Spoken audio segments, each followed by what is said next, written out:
షాద్ నగర్ వైపు ఉన్న మన స్వర్గసీమ వెంచర్ లో ప్లాట్లు కొన్న వాళ్ళంతా సంతోషంగా ఉన్నారు. ఒక్కసారి విజిట్ చేయండి.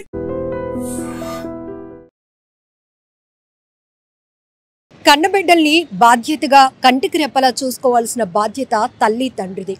అలాంటిది ఆడపిల్లలు ఉంటే గనక ఇంకాస్త బాధ్యతగా చూసుకోవాల్సినటువంటి పరిస్థితి ఉంటుంది. అలాంటిది విశాఖలోని ఓ రాక్షసుడు ఇద్దరు కూతుర్ల పాలిట కాలయముడయ్యాడు అని చెప్పాలి. ఎందుకంటే ఈ మాట అంటున్నాను, తర్వాత డీటెయిల్స్లోకి వెళ్తే మీకే అర్థమవుతోంది. ఇంతకు మించిన పదాలు మీరు కూడా వాడతారేమో. ఈ వ్యక్తికి ఇప్పుడు 20 ఏళ్ల కఠిన కారాగార శిక్ష విధించింది న్యాయస్థానం. అవును, ఈ శిక్ష కూడా చాలా తక్కువేమో. ఎందుకంటే 12 ఏళ్ల కూతురు పైన 8 ఏళ్ల కూతురు పైన ఈ తండ్రి అని మాట అనిపించుకోవడానికి పిలిపించుకోవడానికి ఏమాత్రం అర్హుడు కానటువంటి ఏకైక వ్యక్తి అని ఉంటే గనక ఇతడు అని కూడా చెప్పొచ్చు. ఎందుకంటే వీళ్ళు ఒడిస్సాకి చెందిన చిత్తరంజన్ పాత్ర బతుకు తెరువు కోసం, ఉపాధి కోసం అని చెప్పేసి విశాఖపట్నం వచ్చేసారు. వీళ్ళు విశాఖలోని ఆరిలోవలో ఉంటున్నారు.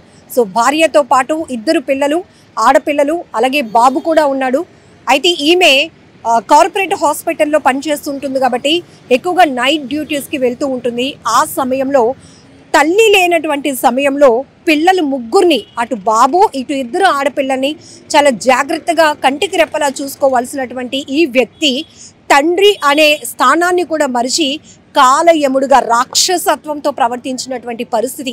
అయితే ఈ పాప స్కూల్లో ఉన్నట్టుండి చాలా డల్గా ఉంటుంది. అయితే టీచర్ ఏమైంది తల్లి అంటూ ఆ పెద్దమ్మాయిని అక్కడ క్లాస్లో అడగటం మొదలుపెట్టారు.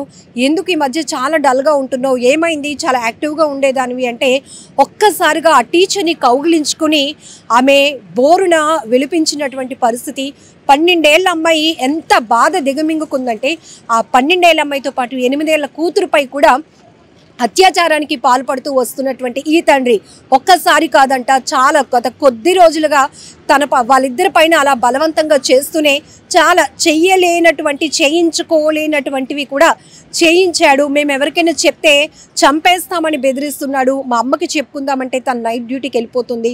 నైట్ డ్యూటీకి వెళ్ళినప్పుడు మమ్మల్ని ఇద్దరిని జాగ్రత్తగా చూసుకోవాల్సిన మా నాన్నే మాపై పైశాచికంగా ప్రవర్తించాడు అంటూ ఆ టీచర్ని కౌగిలించుకుంటూనే ఆ అమ్మాయి బోరున విలిపిస్తూ మొత్తం జరిగిందంతా చెప్పుకొస్తే ఇంకా మండిపోయింది ఆ టీచర్కి. ఏంటి అసలు ఇలాంటి వాళ్ళు ఉన్నారా, ఇమీడియట్గా వీడికి ఖచ్చితంగా కఠినమైన శిక్ష పడాలి అని చెప్పి ఆ పాపని తీసుకొని వెళ్ళి ఆరిలోవలో ఉన్నటువంటి స్టేషన్కి వెళ్ళి అక్కడ SHOకి పూర్తిగా మొత్తం ఏం జరిగిందో, ఆ పాప పెయిన్ ఏదైతే ఉందో, ఆ పాప ఎంత పరిస్థితిని భరించిందో ఆ పాపతో పాటు వాళ్ళ చెల్లి కూడా.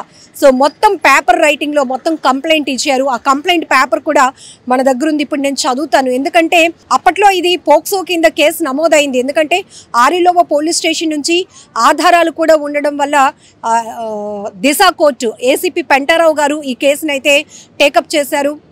అక్కడి నుంచి అన్ని ఆధారాలు సబ్మిట్ చేయడం వల్ల పోక్సో యాక్ట్ కూడా ఫైల్ అయింది. సో అతన్ని అదుపులోనికి తీసుకున్నారు. అయితే ఇప్పుడు ఈ కేసుకు సంబంధించినటువంటి హీరింగ్లో న్యాయస్థానం 20 ఏళ్ల కఠిన కారాగార శిక్ష విధించింది. అలాగే ఆ 2 పిల్లలు చదువుకోవటానికి వాళ్ళ మనుగడ నిమిత్తం కూడా 3 లక్షల రూపాయలు ఇవ్వాలని కూడా తీర్పు వెల్లడించడం జరిగింది. ఒక్కసారి అంటే చాలా కన్నీళ్ళు పెట్టిస్తుంది ఇప్పటికీ నేను ఆ రైటింగ్ అర్థం చేసుకోవడానికి. ఎందుకంటే అప్పుడు ఆ పాప 13 ఇయర్స్ అంట, 7th క్లాస్ చదువుతోంది. తెలుగు కూడా అంత స్పష్టంగా లేదు. కానీ ఆ లెటర్స్ తప్పులు లేకుండా మీకు నేను చెప్పాలి కాబట్టి 2 సార్లు నేను దాన్ని చూసి చదివాను.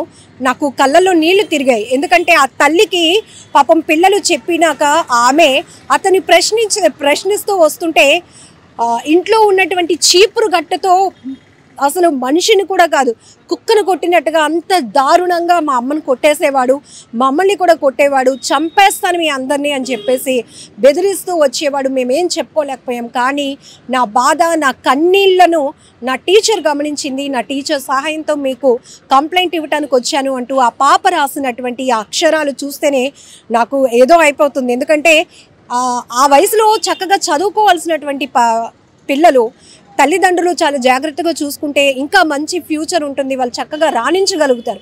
అలాంటిది ఒక తండ్రి పైన, ఒక తండ్రి దాష్టికత్వాన్ని గురించి వివరిస్తూ, తండ్రి పైశాచికత్వాన్ని గురించి వివరిస్తూ ఆ చిన్న పాప రాసినటువంటి కంప్లైంట్ కాపీ నా దగ్గర ఉంది. ఒక్కసారి చదువుతాను, మీరు కూడా కన్నీళ్ళు వస్తున్నాయి. ఇలాంటి రాక్షసులు ఉన్నారా? ఇక దేవుడు భగవంతుడు అన్ని చోట్ల ఉండలేకే పిల్లలకి ఏమీ తెలియదు కాబట్టి తల్లి తండ్రిని ఇస్తాడు. వాళ్ళిద్దరూ బాధ్యతగా చూసుకుంటారు. వాళ్ళకి ఓన్గా ఒక నాలెడ్జ్ వచ్చే వరకు వాళ్ళు చదివించే బాధ్యత కానీ వాళ్ళ కాళ్ళ మీద వాళ్ళు నిలబడేటటువంటి ఆ ఫ్యూచర్ సెటిల్ చేసే బాధ్యత కూడా తల్లిదండ్రులకు ఉంటుందని మనం జనరల్గా విన్నాం. కానీ కొన్ని చోట్ల తల్లి తండ్రి పిల్లల పట్ల వ్యవహరిస్తున్న తీరు చూస్తుంటే భయం వేస్తోంది. అసలు ఇలాంటి వాళ్ళు కడుపున దేవుడు పిల్లల్ని పుట్టించకుండా ఉంటే బాగుంటుందేమో అనిపిస్తూ ఉంటుంది. ఒకసారి కంప్లైంట్ పేపర్ చూద్దాం. ఇది పోక్సో యాక్ట్ కింద ఫైల్ అయినటువంటి కేసు. ఇద్దరు పిల్లలు చిన్నవాళ్ళు, మైనర్లు కాబట్టి కొన్ని డీటెయిల్స్ అయితే మనం చెప్పకూడదు. కానీ ఆ పిల్లల పెయిన్, ఆ పిల్లల భరించినటువంటి ఆ బాధ ఒక్కసారి మనం తెలుసుకోవాల్సింది. ఎందుకంటే ఇలాంటివి ఎక్కడైనా మన ఇంటి చుట్టుపక్కల కూడా జరుగుతుంటాయి కానీ మనం ఎవరం గమనించం. నిజానికి కొన్ని నేరాల్లో తల్లి తండ్రి పిల్లల పట్ల రాక్షసత్వంగా ప్రవర్తిస్తున్నా కూడా అనుమానించడానికి కూడా మనకు ఆ ఆలోచనే రాదు. ఎందుకంటే అయ్యో ఏ పిల్లలైనా అమ్మా నాన్న అలా చంపుకుంటారా, లేకపోతే అమ్మా నాన్న ఇలా చేస్తూ ఉంటారని జనరల్గా మనం మాట్లాడుకుంటూ ఉంటాం. కానీ ఇక్కడ ఒక తండ్రి ఇద్దరు పిల్లల పట్ల ఎలా వ్యవహరించాడో, ఎలా ప్రవర్తించాడో ఒకసారి చూద్దాం. ఈ పాప రాసుకొస్తోంది, మహారాజశ్రీ గౌరవనీయులైన ఆరిలోవా SHO గారికి. ఆ అమ్మాయి పేరు రాసింది కానీ చెప్పను నేను, ఎందుకంటే ఇది పోక్సో యాక్ట్ కాబట్టి. డాటర్ ఆఫ్ చిత్తరంజన్ పాత్ర, తనకి 13 years అని కూడా రాసుకొచ్చింది. అయ్యా నేను అంటే ఊరి పేరు కూడా చెప్పొచ్చో లేదో తెలీదు, తోటగరువు హై స్కూల్లో చదువుతున్నాను. ఏ క్లాస్ ఏంటి అని కూడా నేను చెప్పను. నా వయసు 13 years, 13 సంవత్సరాలను తెలుగులోనే రాసింది. నేను అమ్మ సుజాత పాత్ర, అలాగే మా నాన్న చిత్తరంజన్ పాత్ర, మా చెల్లి, అమ్మాయి కూడా మైనర్ కాబట్టి పేరు చెప్పను, అలాగే మా తమ్ముడు శేఖర్ కుమార్ పాత్రతో కలిసి ఆరిలోవలోని పైన మెన్షన్ చేసినటువంటి అడ్రస్లో ఉంటున్నాము. అయితే మా నాన్న ఆరిలోవలో టైల్స్ వర్క్స్ చేస్తూ ఉంటాడు. ఇంటి ముందు అంటే ఇక్కడ ఆరిలోవ బాలాజీ నగర్లో ఉంటున్నాము అని ఆ పాప రాసింది. అలానే 1వ తరగతి నుంచి నేను చదువుతున్నప్పుడు కూడా అక్కడే ఉంటున్నాము. ఒక వంటగది హాల్ ఉంటుంది, ఆ హాల్లో పడుకుంటూ ఉంటాము. అలాగే అమ్మ నిద్రపోయిన తర్వాత నాన్న మా దగ్గరే ఉంటాడు. ఇక్కడ ఒక 2 లైన్లు ఉన్నాయండి, అవైతే నేను చదవాలి, చెప్పదలుచుకోవట్లేదు. అది చాలా దారుణంగా పాప తన కష్టాన్ని, తన బాధని రాసుకొని వచ్చింది. అది చెప్పుకోవడానికి కూడా అంత బాగాలేదు నాకు అనిపిస్తోంది. ఎందుకంటే మీకు చిన్న లీడ్ ఇచ్చాను. అమ్మ నిద్రపోయిన తర్వాత నాన్న ఎలా ప్రవర్తిస్తున్నాడో కూడా చెప్పుకొని వచ్చింది. అలానే అమ్మ నైట్ డ్యూటీకి వెళ్ళిపోతూ ఉంటుంది. ఆ తర్వాత నాన్న ఎలా ప్రవర్తిస్తున్నాడో కూడా అమ్మాయి రాసుకొని వస్తుందన్నమాట. ఇగో ఇక్కడ రాసింది, అమ్మ ఆరిలోవలోనే ఒక హాస్పిటల్లో హౌస్ కీపింగ్ వర్క్ చేస్తుంది. అయితే ఒకే గదిలో పడుకుంటాము, తమ్ముడు చెల్లి అని చెప్పి. అలాగే నాన్న దగ్గర తమ్ముడు పడుకుంటాడు, అమ్మ నైట్ డ్యూటీలకు వెళ్ళిపోతూ ఉంటుంది. రాత్రులు నైట్ డ్యూటీకి వెళ్ళినప్పుడల్లా కూడా మాతో పాటు మా నాన్న చిత్తరంజన్ పాత్ర పడుకునేవాడు. అమ్మ ఇంట్లో లేని సమయంలో ఇంట్లో బెడ్రూమ్లో నాతో చాలా బలవంతపు పనులు చాలా చేయించేవాడు. ఆ పాప ఇంకా చాలా రాసింది, బట్ ఇవన్నీ మనం చెప్పుకోవడానికి కూడా బాగోదు. ఎందుకంటే చాలా ఇలాంటి మాటలు, ఇలాంటి వ్యక్తుల గురించి మాట్లాడుకోవడం కూడా సభ్య సమాజం తలదించుకునే పరిస్థితులు ఉంటాయేమో. చూడండి, ఆ పాప రైటింగ్ చూస్తేనే వాళ్ళ ఏజ్ ఏంటో తెలుస్తుంది.